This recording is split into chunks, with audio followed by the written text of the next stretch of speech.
Welcome to the Wellbeing and Career World podcast. I'm delighted to be chatting with an award-winning author, former executive in the high-tech industry, and a mother of 8 children. Stepmother to 7, they were never all at home at the same time. She's a Christian mystic and a Reiki Level II Healer. She's currently writing her 3rd memoir titled Love, Becoming One with Parker, from her house next to a lake in Florida, viewing lake, not swimming lake, because, well, alligators. And on today's podcast, we'll be chatting about living your best life spiritually. A very well welcome to the podcast, Margaret Agard. How are you today, Margaret? I'm great. It's happy. It's good to be with you, David. I am happy to be with you. So generally, I gave a brief introduction about your background. But before we start all of that, where are you right now on planet Earth? Currently, we live in Florida on a lake. I always wanted to live on a lake, but problem with Florida is it has alligators. Oh dear. Okay. And do you get them coming up into your property? Do they say hello? We've been pretty lucky that we have only seen a couple of small alligators. Yeah. The neighbor now, she's had a couple of big alligators on her lake. There's lots of lakes in Florida. We're sinking, actually. Oh dear. So what happens then? I'm sure the alligators are happy you're sinking because at least they have extra food. But I mean, what happens then when they come up? Do you have to call the police or to get rid of them? No, you can. They won't come get them unless they are threatening. So, yeah. Okay. Yeah. So how do you know they're threatening? I mean, did they abuse you or kind of like they kind of get off? I don't know. I guess you're dead. Like, hey, it was threatening. I don't know. I mean, the neighbor got rid of one because it ate her little dog, but second one is just as large. It's 8 feet long. And I'm like, call them. I thought you could just call them. And she said, no, it has to be threatening livestock or something. Now we have a neighbor with peacocks. Have you ever heard of peacocks? I have. Yes. Yep. Yeah. You know how loud that is? And, so I was like, well, do you think we could get it to eat a peacock? And then we could get rid of 2 things. So, I mean, but when they said like it's been, aggressive or threatening, I mean, how far? You mentioned the dog kind of went missing. So what are we talking about the level? Are you talking about a human being has to be attacked before they do something? They came and got it because it went after the dog. And I'm not 100% sure. I should call. It hasn't been an issue for us. So I haven't really checked. Right. And where are you in Florida? Because I know a lot of people go to the theme parks. I'm not going to mention them and stuff like that. But is it quite, I mean, I've been to Florida a few times myself, but is it quite renowned in certain areas around Orlando, Miami? We're about an hour and a half north of Orlando. It's called the forest. We're in the forest. Oh, nice. Yeah. Okay. Yeah, lots of trees. And to make everybody jealous, I know it's summertime here in Europe. What's the weather like now in Florida? Is it quite humid and sticky and thunderstorms? And Yes. So you don't have to be jealous. All right. It's all those things. And it's in the 80s Fahrenheit, 90s maybe? 90s. I mean, you can be jealous in January, but right now, don't be jealous. All right, okay. That's fair enough. All right. So, okay, we move on then. So we'll give you an introduction with your background. So can you let our listeners know a little bit more about yourself? Well, I have always felt a connection to God and wanted a deeper one. And at the same time, I have a degree in math. And I was one of the few women executives in the high-tech industry.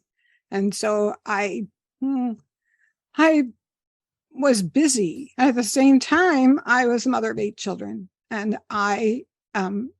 and this was all happening in my 40s, and was the sole financial support for that family. Right. And so I was busy. There's no other way to put it. and just to make things interesting, I decided to finish my degree. I had only a couple semesters left at university to finish my degree in math.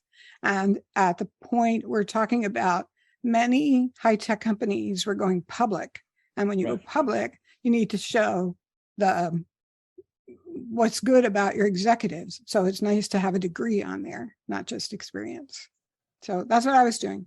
Mother of 8, sole financial support, executive in the high-tech industry, and finishing up my last couple of semesters at university.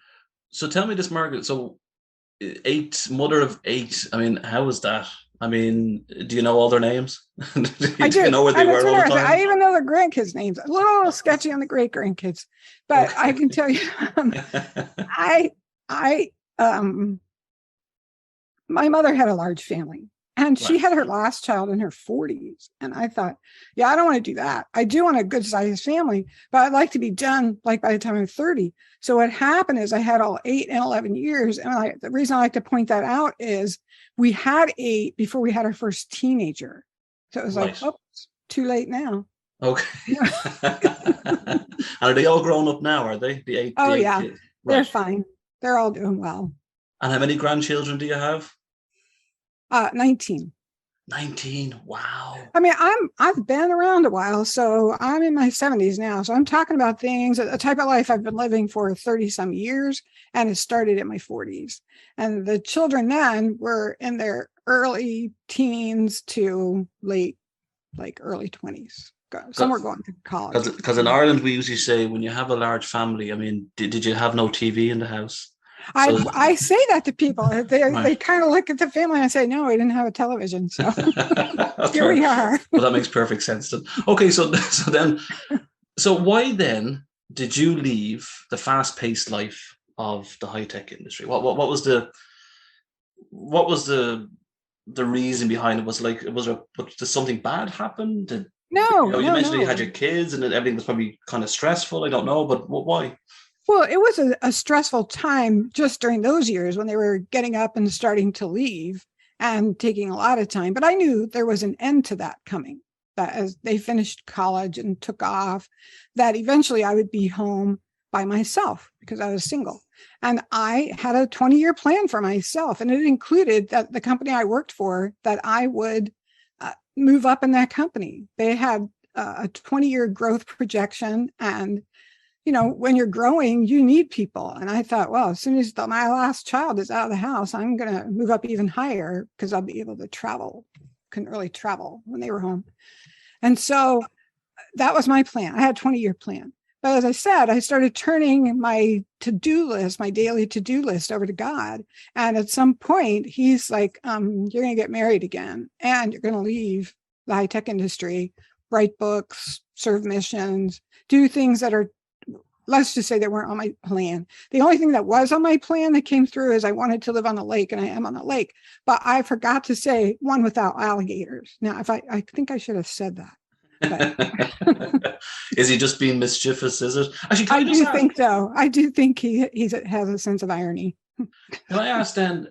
And this is from somebody, like, I think I explained this to you before. Obviously, people have a different look of what God is or who God is to them, and what is? Have you got a picture of God in your head?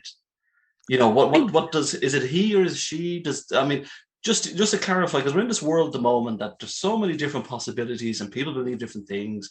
So in your own, what is God to you? I do base mine on the Bible, which he says we're created in his image, and that and that we're his children. And so I do think of him as having a human form, but with an exceptional sense of, I don't know how his brain works, but certainly a sense of that. And that he exists outside of time. He isn't limited as we are by time. And I also believe I have a heavenly mother. So there you go. But I feel like this is my time with my father. If you have a family, or if you were in a family where sometimes you just went off with your dad and did something so your mom could get a break. Yeah. And this is how it feels. This is my time with the Father. So, and I believe I'm eternal, that I existed before I came here, that I'll exist after. So, yeah. And do you talk to God daily?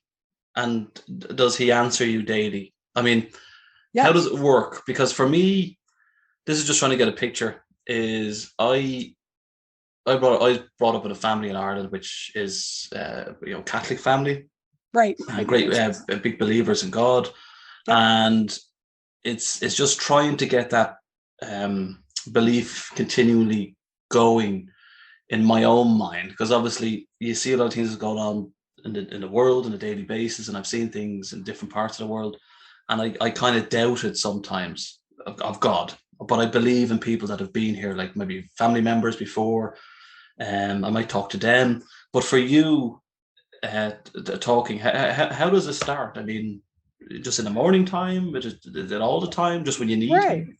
Well, sure, all the time. But so the way my faith grew is in my 20s, I heard someone say that, after she prayed, she waited to hear what God might say back. And I thought, oh my gosh, I don't even know what she's talking about.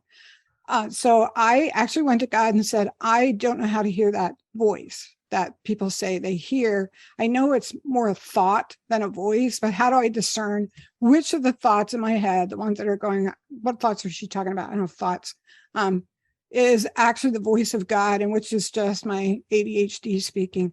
And so that's why I wanted to know who are you? And I had some experiences right after saying that prayer. So always pay attention. If you say a prayer, probably pay attention, that I felt thoughts come that I should help someone. Right. And I kept blowing it off. And the third time the thought came, I was like, oh, maybe this is God. And so when I acted on the thought, the person actually said, people don't always tell you this, but this person actually said, we have been praying and you showed up with our answer, with what we needed. And that happened 3 times in the same week. And so I began to get a sense of this is a good thought, a thought to do something, or at least let's say it's not a bad thought.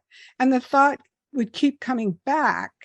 And that's when I began to recognize, this is probably not me. Because usually when I blow a thought off, I'm done with it, right? I'm done. Right. So yes, that's how it started. And that was in my 20s. So I began to actually listen to that voice and sometimes ask it questions. So sometimes I would, and I'm calling it a voice, but it is a thought. Okay. Right. So this just happened recently. I felt like a woman was doing so much for other people. Her husband was in the hospital. Her mother had recently died. I mean, she was middle-aged and her mother was older, but still she missed her. And just, it seemed like she was struggling. And I said, oh my gosh, and she's helping all these other people. I should take her something. I'm thinking, and I hate to cook, by the way. So if I bring you something, no, I'm doing it completely out of love because it's not the love of cooking. And I said, I think I should make her maybe my good chicken noodle soup that people like and take it over to her for dinner because her husband was in the hospital. And I was like, when is she eating?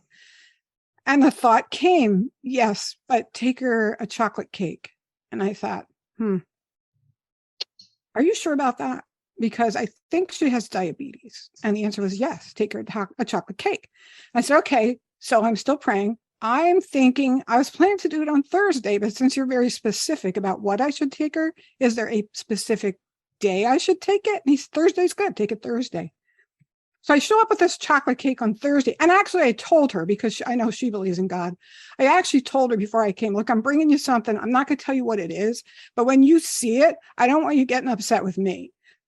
Because this is what God said to bring you. Okay. So blame it all on God. Okay. And I show up with this chocolate cake on Thursday and she didn't really say much. I asked her how her husband was doing. We had a short conversation, but she just was kind of staring at the cake. And since I knew she had diabetes, I thought, well, I don't know. But then she told another friend that evening, she said, I just didn't even know what to say. I was so overwhelmed. I was so lonely. I was especially missing my mother and my father. And she said Thursday was my mother's birthday. And that's why she was kind of depressed thinking about her. And she said, and the next day, Friday, is my father's birthday. And both of them, their favorite cake is chocolate cake. So I come walking through the door saying, God sent you this, a chocolate cake. And I think she said, I can't even tell you. She said how much it touched me and how loved it made me feel. And that's nice. I mean, that's you said there. You said loved there again, and you mentioned that a few moments ago. Do you think that the love is gone? Now, let's put it aside a little bit from the God and the love. Mm-hmm. Do you think that the world in general? I know there's good people out there, there's bad people out there. We get it. But do you think what you did, that gesture that you did with the chocolate cake, and you were very caring and considerate, and the person receiving it was so happy, do you think that's all stopped now? Do you think people have stopped caring? No, I absolutely don't. I think people care very much. And I like to say, I think we're all after the same goal. We just have different methods of what we think will get us there. And I know when people pay attention and look around, they see people doing good stuff. People always said, oh, when times are hard and you're running out of food or toilet paper, whatever they ran out of in Ireland, in the US, it was toilet paper. It was like, toilet paper. Yeah, we can didn't eat quite toilet expect paper. that. But fortunately, we have plenty of leaves. But anyway, I was like, what we saw was people sharing. That's what we saw. Did we see people coming out with guns to take your toilet paper? No. They said, oh, are you out? Well, I have more than I need. Let me bring it. To me, that is how people really act. That's who I see all the time. I do know people have gone through some terrible things in their lives. And where I live is where those kinds of people come to hide out, is how I put it. They are recreating basically the life they grew up in with lots of crises and trauma and financial issues until they get healed. And so I spent a lot of time with people who I know their background is physical, violent, sexual abuse as children.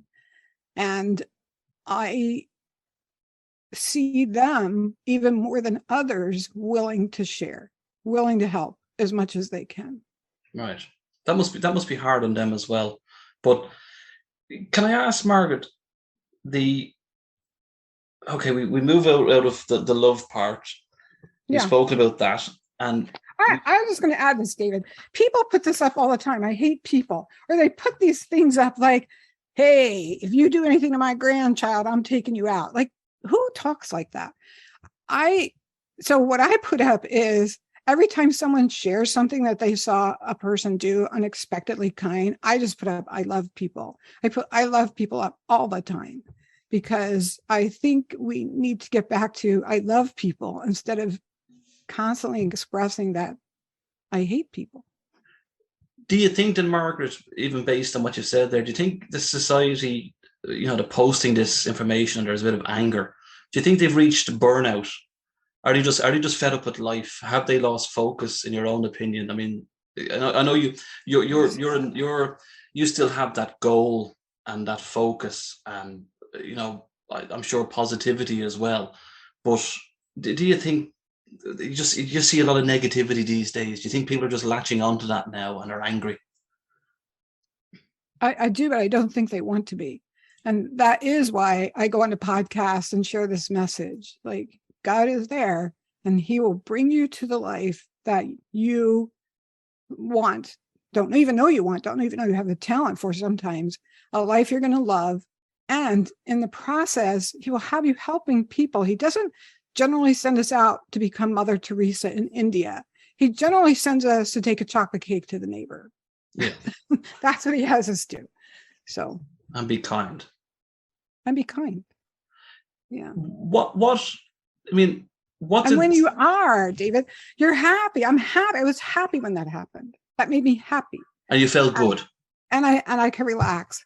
And I'm not saying I was happy while I was actually making the cake, since I don't like to bake, but I was certainly happy after I finished it and got it over there.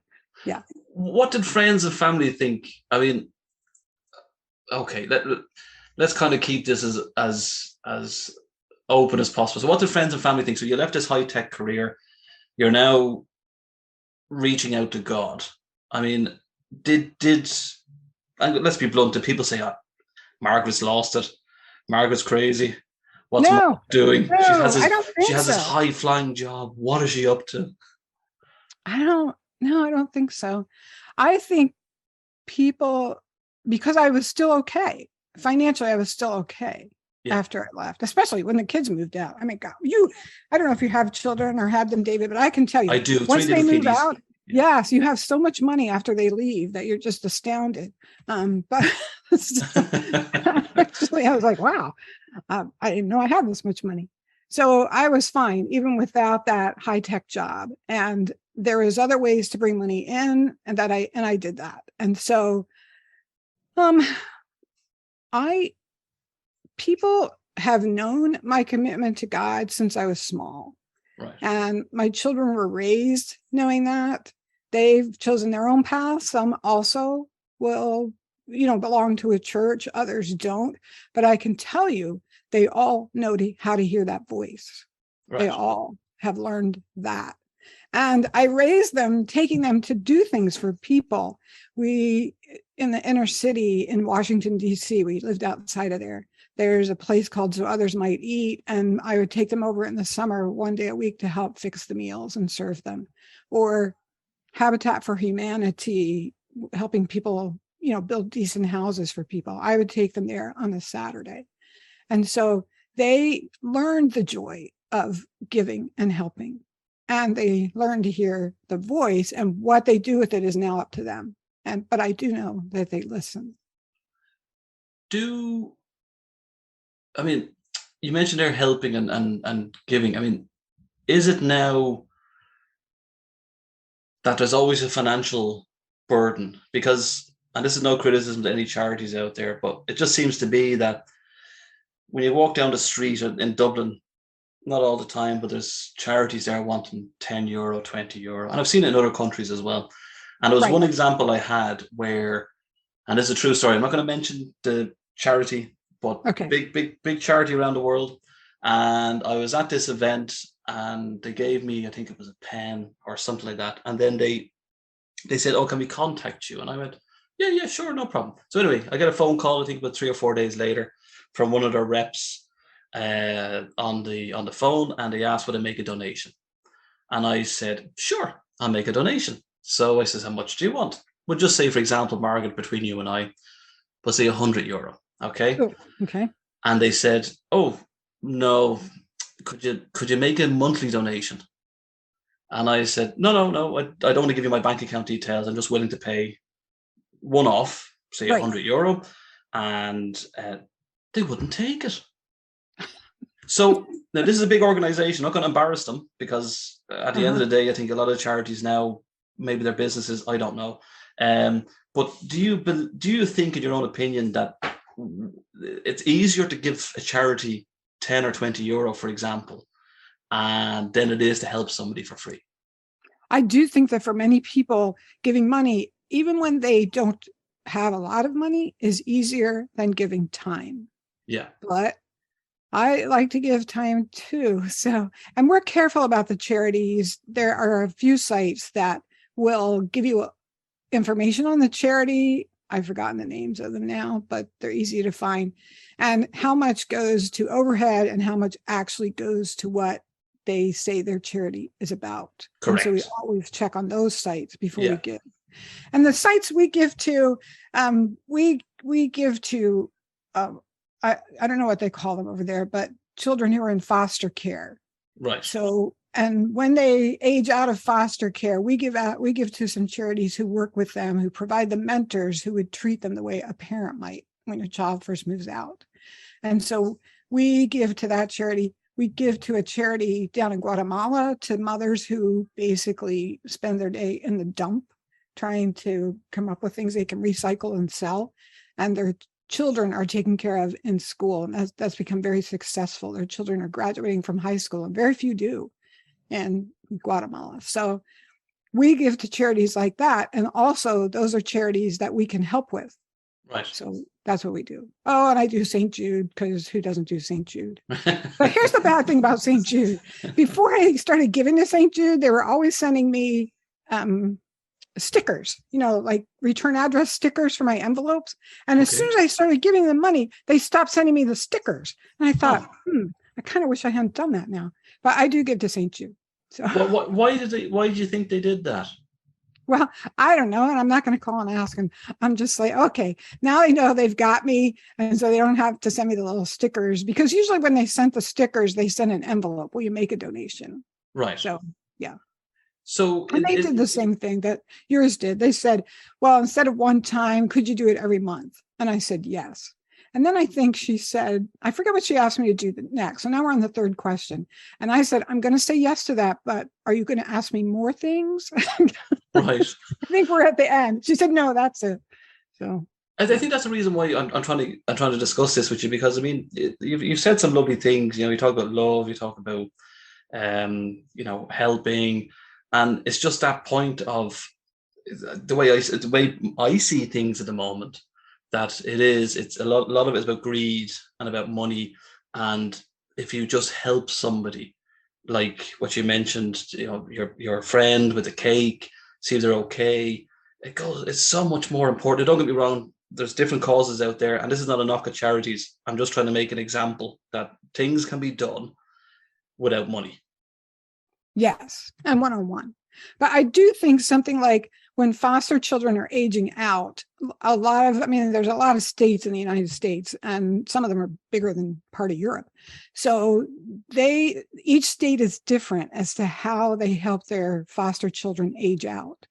And so I don't think that I personally could help as many foster children as I can through working through this organization, because something like 30 or 40% of them end up homeless. A lot of the girls end up in the sex trade. I mean, honestly, it's like kick your kid out at 18 and say good luck and see what happens.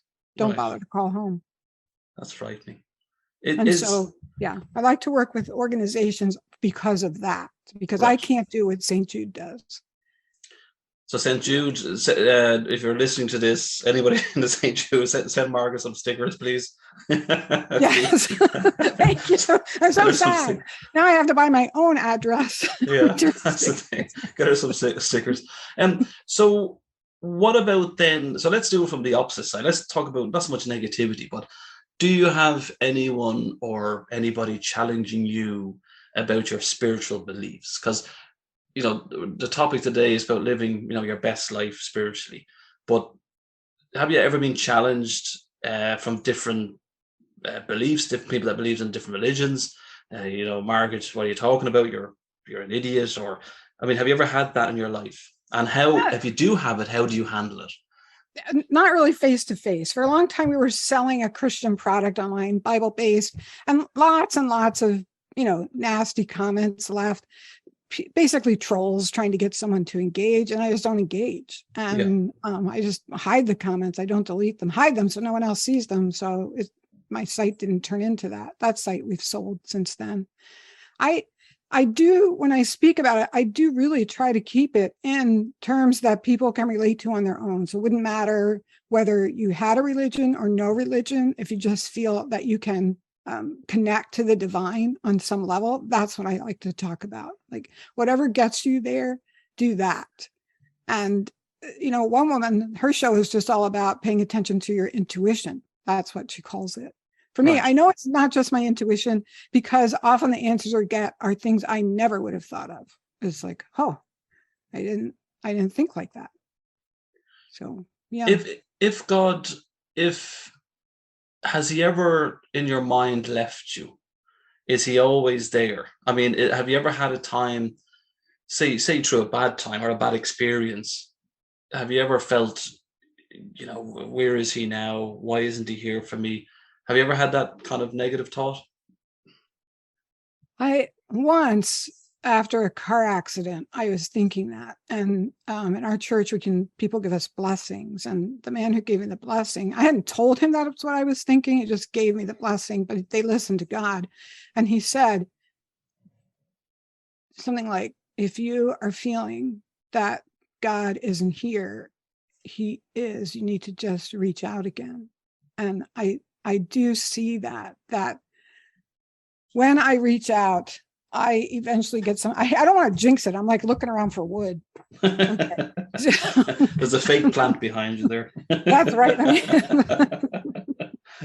So I do really work hard to, I don't want to call it hard work because it isn't, but I do have a commitment where I spend time each morning with him.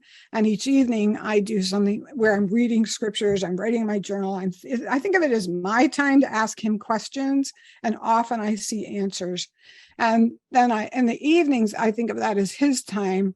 It's Christian meditation called contemplative prayer, where I connect to the Holy Ghost. So I knew how, when I felt good about taking that cake to that woman, that is when the Holy Ghost is present, when I feel love, when I feel patient and compassion.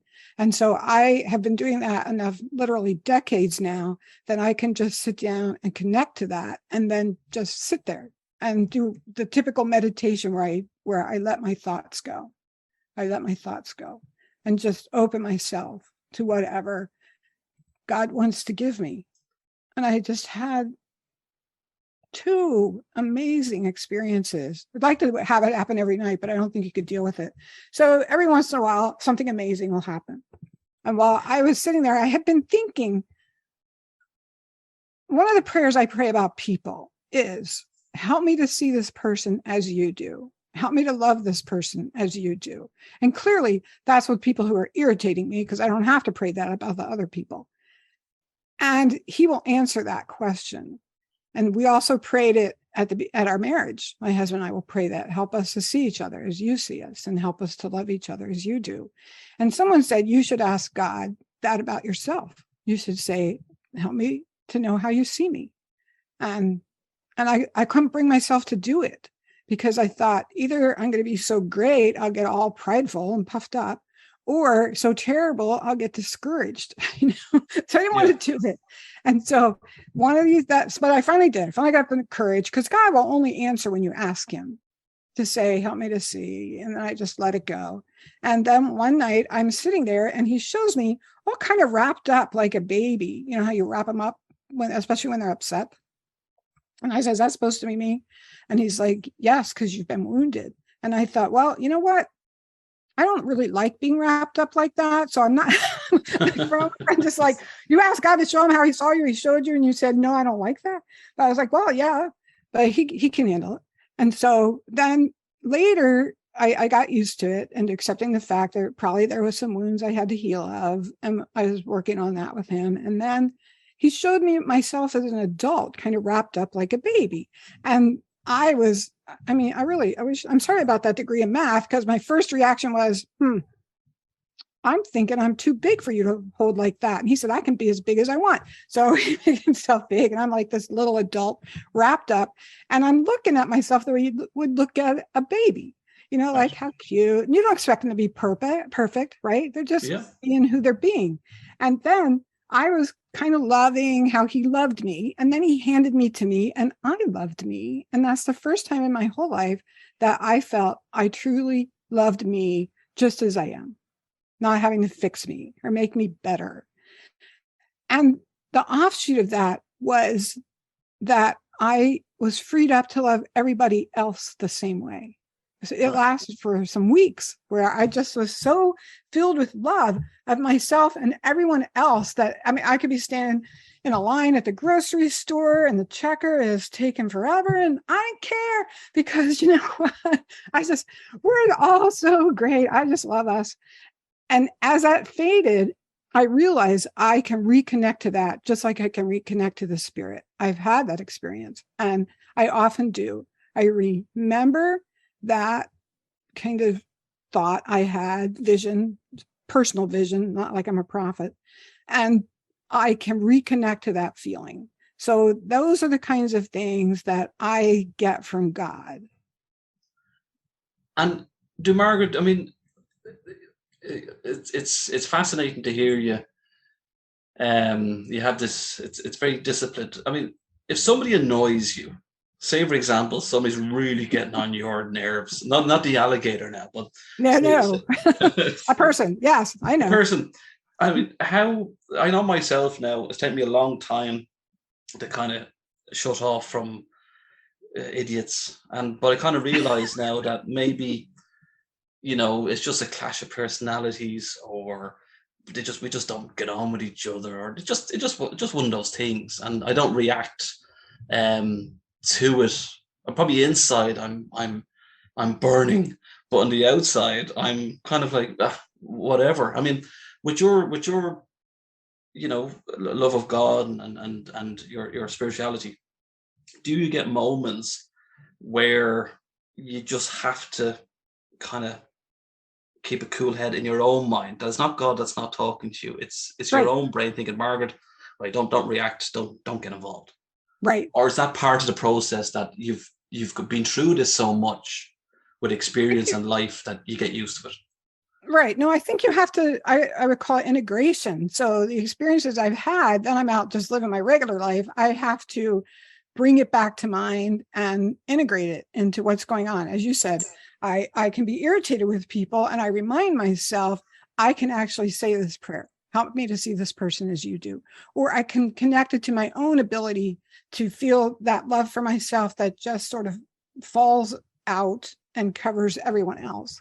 And that love was, with all my imperfections, I'm worth loving. And when I can connect to that, then I connect to someone else. Do I always do that? No, but I am able to recognize when I'm not doing it. That's the point, right? Recognize when I'm not doing it, and then immediately do that connecting, or not, depends on how I'm feeling. Grocery store. Yeah, well, I don't feel like being loving right now, but yeah. In the introduction there, you're a Reiki Level II Healer. Is that correct? Did I pronounce that correctly? Yes. Reiki. What does that involve? It's interesting because I just really wanted to become a massage therapist, and the massage therapist said, the first thing I'm going to do is tune you to Reiki. And Reiki is the ability to, it's referring to that earth, that life force. It's the ability to feel that. And at first, and then you can use your hands. Reiki Level 1, you have to kind of touch people, and they will then feel that healing force coming through. And people do feel it. They'll say, oh my gosh, I feel that. And I was helping a woman who had, fibromyalgia, which they don't want to be touched really. So she didn't want a massage. So all I could do was Reiki. And I can remember sitting next to her in a meeting, and I could tell she was struggling. And from the pain, because how, you kind of wiggle around and you're not comfortable. And so I just started the Reiki process, which involves some thought and symbol, and then just held my hand behind the back of her neck. And after a couple of minutes, she turned to me and said, thank you. And so I know there's something there, and I can connect to that and use it in a healing way. And is it, so that's what Reiki is. Do they need like one session or two sessions, or how does it work? Is it like a continuous process, or just dependent on the individual themselves? I think it's dependent. How do I explain this? My uncle offered to put me through medical school. I like to share with people how terrible a person I am, because they're like, wow, she's having all these experiences and that's terrible. Imagine what I could do. So he offered to put me through medical school, and I thought, no, please, people get on my nerves. I can't see myself being a doctor, And so as I was doing Reiki and massage therapy, people kept coming back to me with the exact same problem. It didn't resolve it for them. I had to keep doing it and keep doing it. And I wanted to say, change your life. You know what I mean? Like, eat something different. Like doctors, like if you just ate something different and exercise, you wouldn't have to keep taking this blood pressure medicine, which is why, as I said, I'm not a doctor, because it gets on my nerves doing the same thing for the same people, because they wouldn't make any long-term change. But I did do it, and I did feel compassion for them. So when you say, do they need one session or multiple? For most people, because they aren't going to make any long-term change in their own life, probably multiple. Right. I'm being nosy now. I'm on your website, inhisfootsteps.com. Yeah. And she let go and let God by giving him her to-do list. Now you have a newsletter, you have podcasts, you have a blog, you have books. Can you you're nearly finished one of your new books, is that correct? It's Love yes, I hope to have it finished with Parker. Week.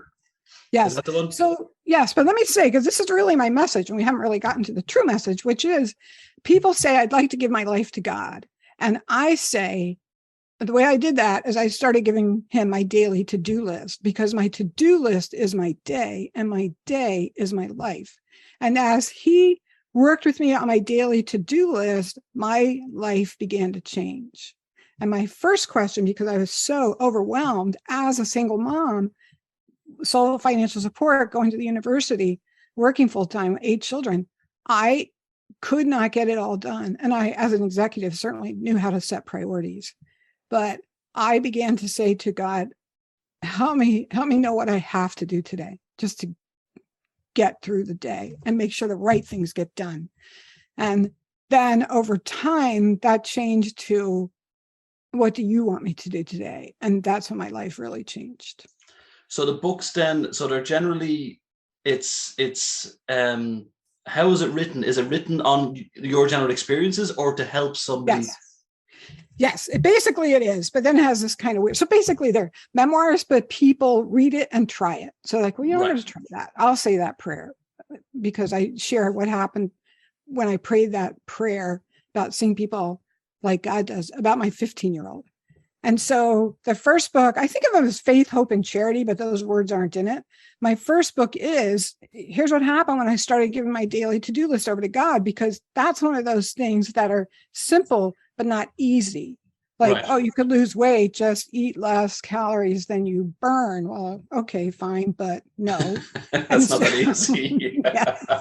So I go through the whole process of times when I really struggled, of what happened when I did, because that's always fun to read. And then the second book, we decided at one point, now I'm remarried, wasn't on my 20-year plan, but it was on God's.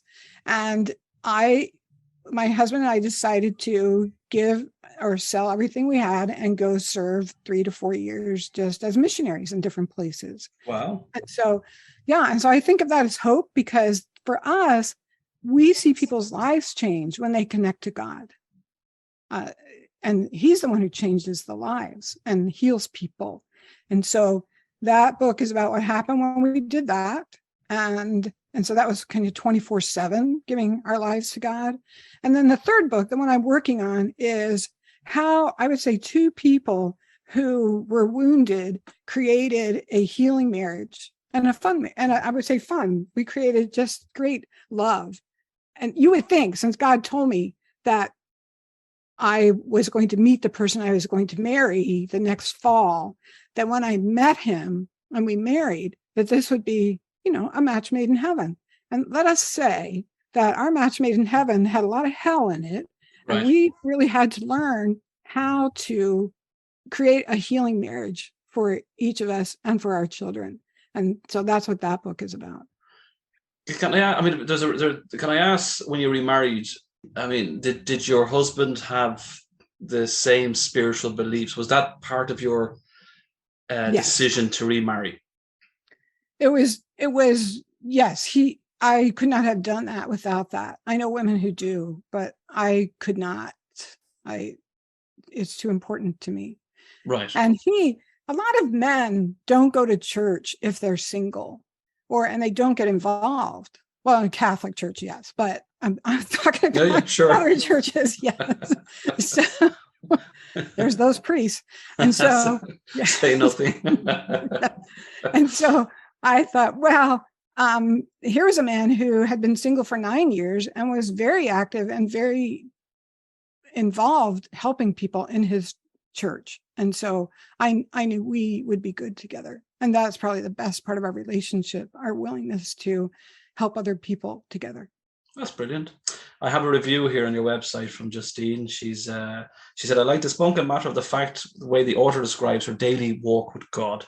I like the bits and pieces of wisdom throughout. It was a breath of fresh air from what I'm used to reading. It has little to do with productivity and everything to do with being led by the Spirit and serving others by asking God what to do every day. So what do you think, then, before we go, what do you think? As simplistic as possible, what can the average person do? Because there's so much stuff out there at the moment, information about the environment, and you shouldn't be taking flights, you should be eating meat, you shouldn't be doing this, you shouldn't be doing that. And people are so confused that I think from my side of it, I can see they're so confused. There's so much information out there in the media, for example. They're like, well, if I do this, I shouldn't do that. If I do that, I shouldn't do this. And then, you know what I mean? And they're getting so you can't move. Just stand right here. That's they're so kind of agitated and visibly what I can see, they're so agitated and angry. And they're like, they probably want God to tell them what to do because it's a little bit simpler. So, all that aside, is it just being kind? Is that what you're trying to get at, Margaret? Is it just being kind to each other? And yet again, I think about this most of the times. Why are we on this planet? I know we can talk about God and stuff like that, but what's the purpose here? if we're all going to be arguing with each other and agitate with each other, it's not much of a happy life. No. So what do you think, before we go, as the words of inspiration, Margaret? It's over to you. How can people be happy in their lives?